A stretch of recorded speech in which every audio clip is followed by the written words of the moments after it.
মধ্যপ্রাচ্যের মুসলিম দেশগুলোর মাঝখানে ছোট্ট একটি দেশ ইসরায়েল।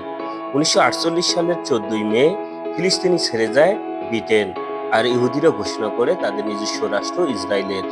তখন থেকেই ইসরায়েল রাষ্ট্র শুধু টিকেই থাকেনি, বরং তাদের পরিধি আরো বাড়িয়েছে। গত ৭৫ বছরে ইসরায়েল রাষ্ট্র হিসেবে একদিকে যেমন শক্তিশালী হয়েছে, অন্যদিকে আরব রাষ্ট্রগুলোর মাথা ব্যথার কারণ হয়ে দাঁড়িয়েছে। গত ৭৫ বছরে বিজ্ঞান, প্রযুক্তি, অর্থনীতি বা সামরিক দিক দিয়ে বিশ্বে একটি শক্ত অবস্থান তৈরি করেছে ইসরায়েল। এটা সম্ভব হওয়ার পিছনে বেশ কিছু কারণ রয়েছে। সেই কারণগুলোই আমরা এই ভিডিওতে আলোচনা করব। ইসরায়েলের এতটা শক্তির পিছনে পশ্চিমা বিশ্ব, বিশেষত আমেরিকার একটা বড় অবদান আছে বলে মনে করেন বিশ্লেষকরা। দ্বিতীয় বিশ্বযুদ্ধের পর থেকেই আমেরিকার বৈদেশিক সহায়তার সবচেয়ে বড় অংশ পেয়েছে ইসরায়েল। ইসরায়েলের জন্মলগ্ন থেকেই ব্রিটেন, ফ্রান্স ও আমেরিকার সমর্থন পেয়েছে। ইহুদিদের নিজস্ব একটা ভূখণ্ড থাকার বিষয়টি প্রাথমিকভাবে এসেছিল ব্রিটিশ সরকারের তরফ থেকেই। তখন বিশ্বের বিভিন্ন দেশ থেকে ইহুদিরা দলে দলে ফিলিস্তিনের ভূখণ্ডে আসতে থাকে। এ নিয়ে আরব ও ইহুদিদের দ্বন্দ্বও বাড়তে থাকে। ফিলিস্তিনি ভূখণ্ডে তখন মুসলমানরা ছাড়া খ্রিস্টানদেরও বসবাস ছিল।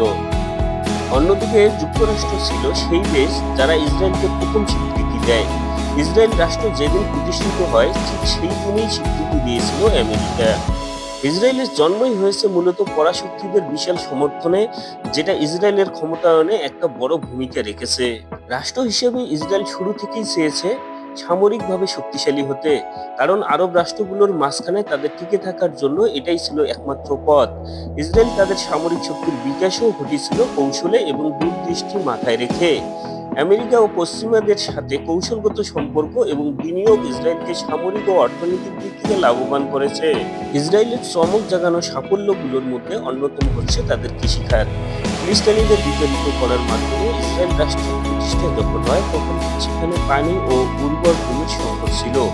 কৃষিভিত্তিক রাষ্ট্র পরিচালনা থেকে একটি হাইটেক অর্থনৈতিক ব্যবস্থার রূপান্তরিত হয়েছে ইসরায়েল। অত্যাধুনিক সেচ ব্যবস্থাপনার মাধ্যমে মরুভূমিতে নানা ধরনের শস্য ফলানোর সাফল্য দেখিয়েছে দেশটি। আমেরিকার ইন্টারন্যাশনাল ট্রেড অ্যাডমিনিস্ট্রেশন এর মতে ইসরায়েলের ফুড প্রসেসিং শিল্প ক্রমাগত নতুন নতুন জিনিস উদ্ভাবন করছে।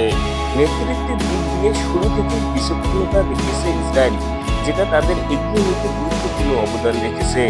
দেশটির নেতৃত্ব সামরিক, কৃষি, শিক্ষা, উদ্ভাবন এবং আন্তর্জাতিক সম্পর্কের ক্ষেত্রে দীর্ঘমেয়াদী চিন্তা করেছে। তারা সিদ্ধান্ত গ্রহণের ক্ষেত্রে দীর্ঘমেয়াদী লক্ষ্য এবং আন্তর্জাতিক সম্পর্ককে গুরুত্ব দিয়েছে। তাছাড়া ইহুদিদের সাথে শিক্ষাগত, সাংস্কৃতিক, বৈজ্ঞানিক এমন নানা দিক পশ্চিমা চিন্তাধারার সাথে মিলে, যেটা আরবদের থেকে ভিন্ন। এজন্য ইসরায়েলকে মধ্যপ্রাচ্যের এক টুকরো পশ্চিমা দেশ হিসেবে গণ্য করা হয়।